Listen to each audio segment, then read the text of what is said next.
Cerita Ande-Ande Lumut dari Jawa Timur. Suatu ketika, kerajaan Jenggala diserang oleh musuh.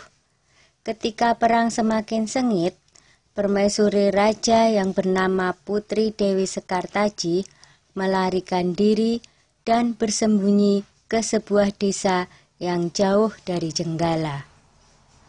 Untuk menjaga keselamatannya, ia menyamar sebagai gadis kampung. Dewi Sekartaji tinggal di tempat Nyai Intan. Nyai Intan adalah seorang kaya yang mempunyai 3 putri, yaitu Kelenteng Abang, Kelenteng Ijo, dan Kelenteng Biru. Oleh Nyai Intan, Dewi Sekartaji diangkat anak dan diberi nama Kelenteng Kuning. Setelah keadaan di kerajaan Jenggala kembali tenang dan aman, sang pangeran mencari jejak istrinya. Ia pergi dan menyamar menjadi seorang pangeran yang sedang mencari jodoh. Panji Asmarabangun menyamar dengan nama Ande-Ande Lumut, lalu membuat sayembara. Dalam waktu singkat, berita sayembara itu tersebar jauh hingga ke desa si Kelenteng Kuning.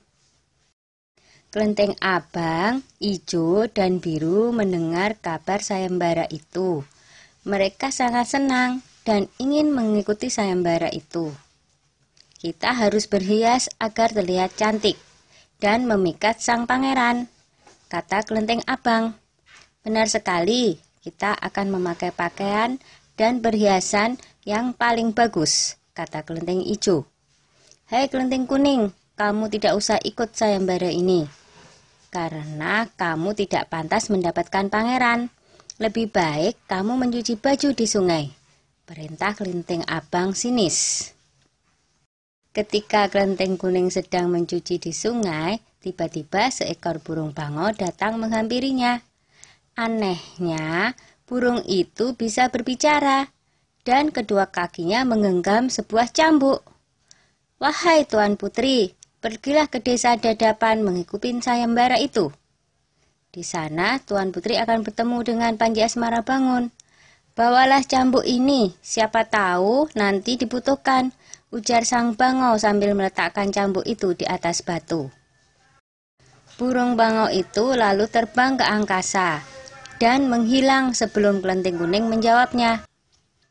Kemudian Kelenteng Kuning kembali ke rumah dan berangkat menuju desa Dadapan. Sementara itu, di tepi sungai Bengawan Solo, ketiga saudara dan ibu angkatnya bingung karena harus menyeberangi sungai, tetapi tidak ada perahu. Bagaimana cara kita menyeberang, Bu? Tanya Kelenteng Ijo dan saudarinya. Lalu mereka melihat seekor kepiting raksasa. Kepiting itu adalah Yuyu Kangkang, utusan Ande-Ande Lumut. Dia diutus menguji para peserta sayembara yang melewati sungai tersebut. Hai kepiting raksasa, maukah kau membantu kami menyeberang sungai? Pinta Kelenteng Abang. Yuyu Kangkang tertawa lebar. Hahaha, aku akan membantu kalian, tapi ada syaratnya, kata dia. Apapun syaratnya, kami bersedia. Yang penting kami bisa menyeberang, jawab Kelenteng Abang. Kalian harus menciumku, kata Yuyu Kangkang. Dan mereka pun bersedia memenuhi syarat si Yuyu Kangkang. Kelenteng Kuning tiba di pinggir sungai. Yuyu Kangkang mengajukan syarat yang sama, tetapi Kelenteng Kuning menolak. Dia tak ingin mengkhianati suaminya. Berkali-kali Kelenteng Kuning memohon, tetapi Yuyu Kangkang tetap menolak. Akhirnya Kelenteng Kuning memukulkan cambuknya ke sungai, dan seketika itu air sungai Bengawan Solo surut. Melihat itu, Yuyu Kangkang ketakutan dan segera menyeberangkan Kelenteng Kuning, bahkan mengantarnya sampai ke desa Dadapan. Sayembara pun dimulai. Secara bergiliran, Kelenteng Abang dan adik-adiknya menunjukkan kecantikan mereka di hadapan Ande-Ande Lumut. Namun, Tak seorang pun di antara mereka yang dipilih oleh Andi-Andi Lumut. Ampun pangeran, hamba mohon, terimalah salah satu putri hamba, iba Nyai Intan.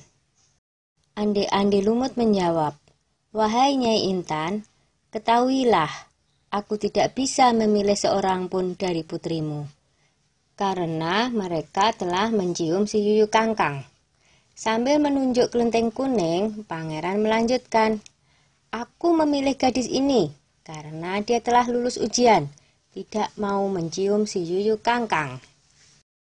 Nyai Intan dan ketiga putrinya baru sadar bahwa mereka ditolak oleh Andi-Andi Lumut karena tidak lulus ujian.